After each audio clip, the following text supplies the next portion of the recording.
Boa tarde, está começando o Jornal da Alerj, primeira edição, ao vivo, direto do plenário. Depois de 4 dias de obstrução de pauta em apoio aos aposentados e pensionistas e a liminar da Justiça que determinou o pagamento imediato desses trabalhadores e servidores do Estado, o plenário da Alerj hoje vota diversos projetos para ajudar a reforçar o caixa do Estado.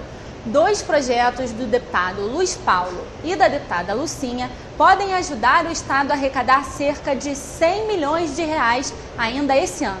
Eu vou conversar agora com o deputado Luiz Paulo. Boa tarde, deputado. Boa tarde. Obrigado pela sua presença aqui no Jornal da Alerj mais uma vez, deputado. Eu que agradeço.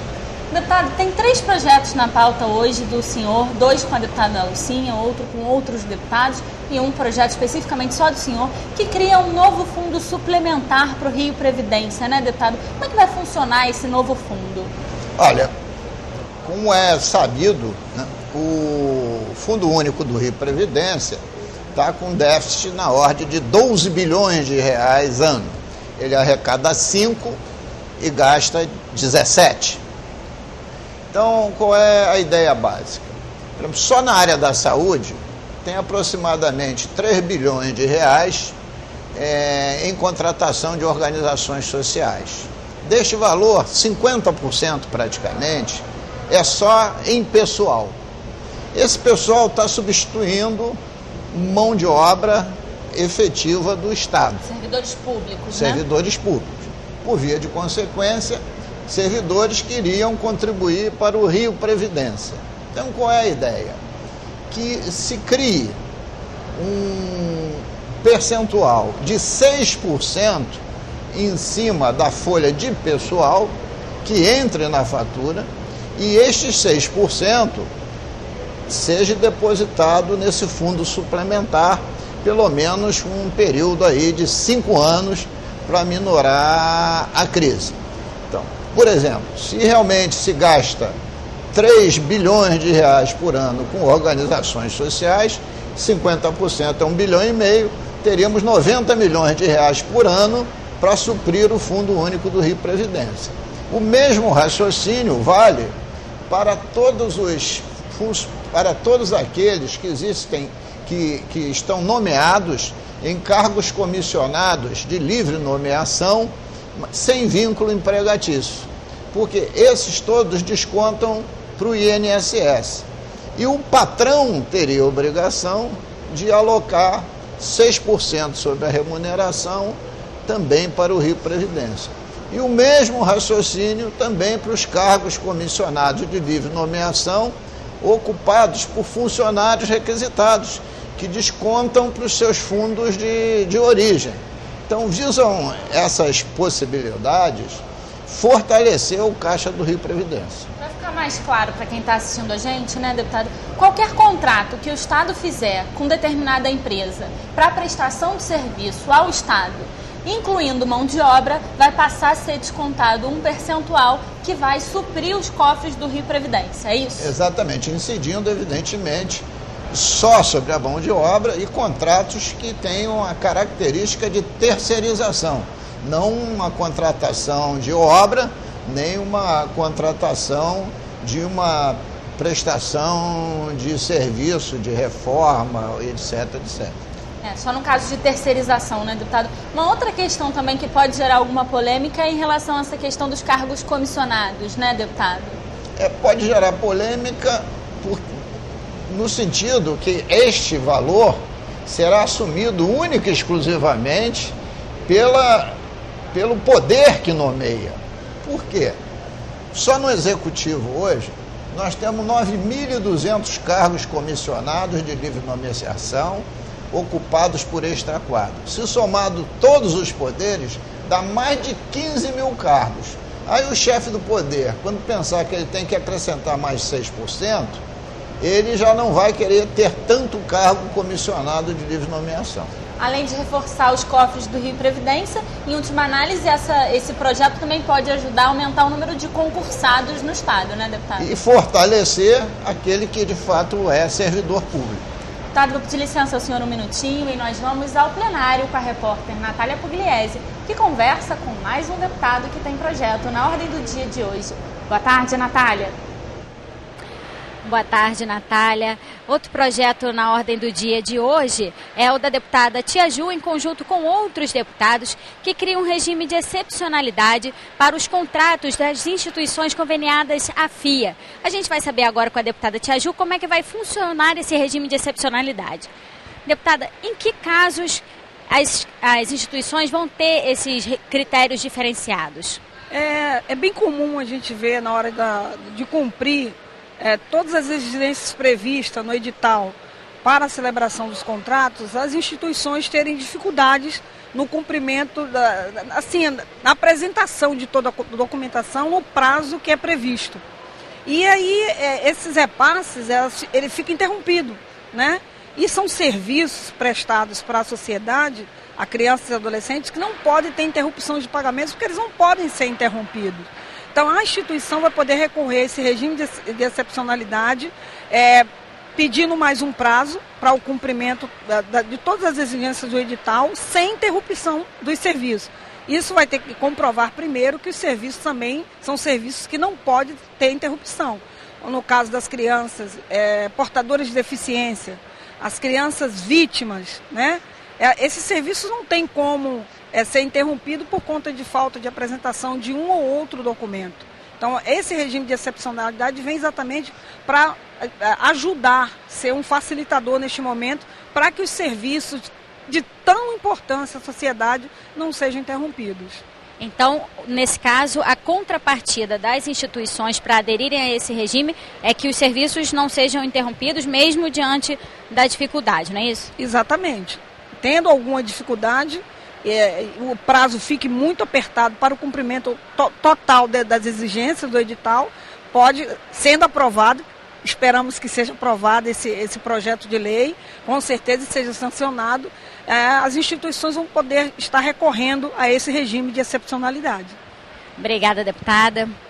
Bom, como eu falei antes aqui, Natália, esse regime de excepcionalidade foi uma proposta da deputada Tia Ju, também com os deputados Tânia Rodrigues, Ana Paula Rechuan, Márcio Pacheco, Chiquinho da Mangueira, Marta Rocha, Carlos Mink, Tio Carlos e Tiago Mohamed. Voltamos com você, Natália. Obrigada, Natália, pelas suas informações. Deputado, mais 2 outros projetos tratam da questão do Rio Previdência, né? Como o senhor já falou aqui, existe um déficit previsto de pelo menos 12 bilhões de reais. Essas 2 propostas do senhor podem incluir por ano pelo menos mais cerca, né, de 100 milhões de reais, né, deputado? Incluindo recursos que podem vir tanto do Detran quanto da Lotérgia. Como é que vai funcionar isso? Olha, o Detran cobra de todo cidadão o Duda. Então, o caixa do Detran é bastante gordo.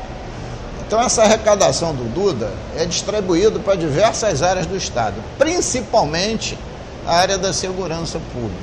Ora, então é justo que o Detran pague seus aposentados e pensionistas. Basta que 7,5% dos recursos anuais do Duda sejam destinados ao Rio Previdência, e o Detran aí estará pagando diretamente seus aposentados e pensionistas. O mesmo conceito vale para a Lotérgia, que arrecada função da venda de bilhetes e outras sorteios da loteria estadual. Esses valores, se você tirar 1,6%, esses valores servirão para pagar a folha de nativos e pensionistas dos funcionários da Lotérgia, porque o excesso hoje também é feito obra social com o mesmo, né? E no governo federal, o dinheiro dos prêmios da loteria, o Tesouro Nacional usa com bastante frequência, e aqui não. Então nós queremos também criar um conceito de quem tem recurso próprio possa bancar o seu fundo previdenciário, que é um conceito que o governo do Estado defende nos outros poderes.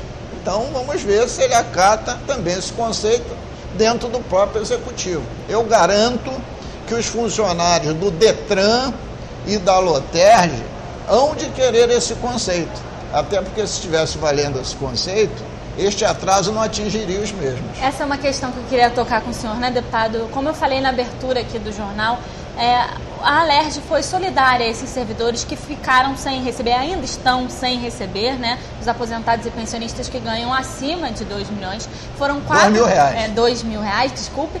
Foram 4 dias de obstrução de pauta, né, deputado, em apoio a essa decisão do Tribunal de Justiça, e ontem foi determinado o arresto das contas para que esses servidores sejam pagos, né? Essas medidas podem ajudar e muito, não só ao caixa do governo, mas principalmente a esses servidores, né, deputado? Esses projetos visam, de fato, proteger os servidores, porque eles descontaram a vida toda.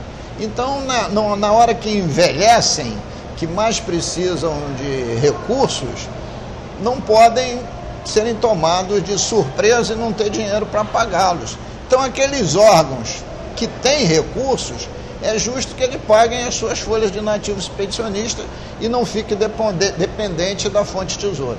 Deputado, esses projetos, eles pretendem que esse recurso fique carimbado? Quando ele sair lá do órgão de origem, ele vai especificamente para o Rio Previdência para pagar os servidores desse órgão? Carimbado. Arrecadação mensal do Duda, X, 7,5% para o Rio Previdência. Arrecadação da Loterj no mês, Y, 1,6% para o Rio Previdência, por cento. Tudo carimbadinho, para pagar a folha daqueles servidores. Deputado, uma outra questão em relação a isso, né? Nós falamos do déficit do Estado e do Rio Previdência. Do Rio Previdência é 12 bilhões, né? Estima-se que o déficit de orçamento do Estado em 2016 seja 18 bilhões. Então fica caracterizado que a maior parte do problema de caixa do Estado vem do Rio Previdência, né? Vem até porque foi o Estado que levou o Rio Previdência a este rombo. Lembre-se que o Estado fez lançamento de debêntures e adiantamento de receitas com o Banco do Brasil e a Caixa. Foram 3 no total de 9 bilhões de reais, dando como garantia o royalties, a participação especial. Quando o barril de petróleo estava a $100 e agora estão tendo que pagar a conta com o barril de petróleo a 40. Então o Estado contribuiu fortemente para esse déficit, função de uma gestão dos recursos temerária, porque você não há de esperar que o barril a 100 ele vai chegar a 200, né? Então o Estado tem responsabilidade nesse déficit. E quando foi criado o Rio Previdência, era obrigação do Tesouro bancar a folha dos aposentados. E o Rio Previdência, em tese, devia ser para cobrir a folha dos inativos. Assim mesmo, os aposentados inativos recolhem 11% para o Rio Previdência. Então, este rombo do Rio Previdência tem um único responsável, o governo do Estado. Deputado, deixando um pouco de lado essa questão do Rio Previdência, dos inativos e aposentados, uma outra proposta que está na pauta de hoje, que também pode ajudar a reforçar o caixa do Estado, já vem sendo discutida aqui na Alerj há bastante tempo, né, deputado? Que é a taxação da queima do gás natural pela Petrobras, né, deputado? Aí nós trabalhamos com um acordo com outros deputados, com 2 linhas. Uma é taxar o gás queimado em excesso, acima das normas internacionais, porque você está jogando um produto fora, um produto onde incide ICMS. A outra é você taxar o gás que as empresas petrolíferas utilizam em diversas etapas do processamento do gás e do petróleo. Então saiu do campo, virou produto. Se é produto, tem que ser taxado. Claro que tem uma discussão imensa de constitucionalidade, tributaristas ficam sempre muito ativos nessa área, mas a gente está tratando aí de melhorar a receita do Estado e, em relação à queima, de também proteger o meio ambiente, até porque o gás do pré-sal é mais abrasivo que o gás do pós-sal. Existe já uma estimativa de quanto isso pode gerar de receita? Olha, nós fizemos estimativa já há alguns anos atrás, já está desatualizada. Então, na medida que o projeto está na pauta hoje, a gente vai recalcular esses valores, porque precisa fazer série histórica, quanto está queimando hoje, etc, etc. E também na questão das reinjeções e no próprio gás que a Petrobras e outras empresas utilizam internamente no processamento, você não tem esses números. Então é necessário que haja uma pesquisa profunda para saber de quanto pode, de fato, se impactar na receita. Essa é uma questão que vem sendo discutida desde a partilha dos royalties do pré-sal, que foi feita pelo Congresso Nacional, e que o Rio sairia perdendo bastante com a arrecadação de royalties e participação especial, né, deputado? A partilha está aí. Espero que o Congresso Nacional possa rever esse conceito. Nenhuma nova licitação de campo foi feita. Tem aquela obrigatoriedade absurda da Petrobras ter que investir 30%, cacifar 30%. A Petrobras não tem mais recurso nenhum, então está o Estado do Rio de Janeiro em grave prejuízo. Deputado, uma outra questão que vai ser discutida hoje aqui também é a revogação da taxa fazendária, né, deputado? Foi aprovada no ano passado, aqui em dezembro, como se fosse facilitar a vida do contribuinte, e quando ia entrar em vigor, houve uma grita geral, né, deputado, dos empresários de que isso prejudicaria o setor. Essa taxa de fazendária foi um engodo para o contribuinte. Claro que o parlamento aprovou. Ela já está suspensa por exame de liminar no mérito. O próprio governo a suspendeu. Então, o projeto de lei, a gente parou por aí para ter só deputado que possa dar parecer, já tem 30 autores, porque, na verdade, se deixássemos, teria 70 autores, não sobraria nenhum deputado para dar parecer. Então, vamos revogar, há uma unanimidade sobre isso, e represtinar, isto é, fazer valer a legislação anterior. Ou seja, os contribuintes vão continuar pagando como já pagam hoje, né, deputado? Exatamente. Deputado, quero agradecer muito a sua participação aqui no Jornal da Alerj, acho que esclarecemos bastante a população sobre essa questão do caixa do Estado e da crise que o Estado enfrenta e que pode ser feito para ajudar, né? Vamos à pauta. Obrigada, deputado, mais uma vez. O Jornal da Alerj, primeira edição, fica por aqui. A partir das 9h30 da noite, você acompanha a votação dos projetos no plenário, no Jornal da Alerj, segunda edição. E amanhã, a partir das 2h40 da tarde, eu estou de volta com os projetos da Ordem do Dia. TV Alerj, o canal do povo fluminense. Até a próxima.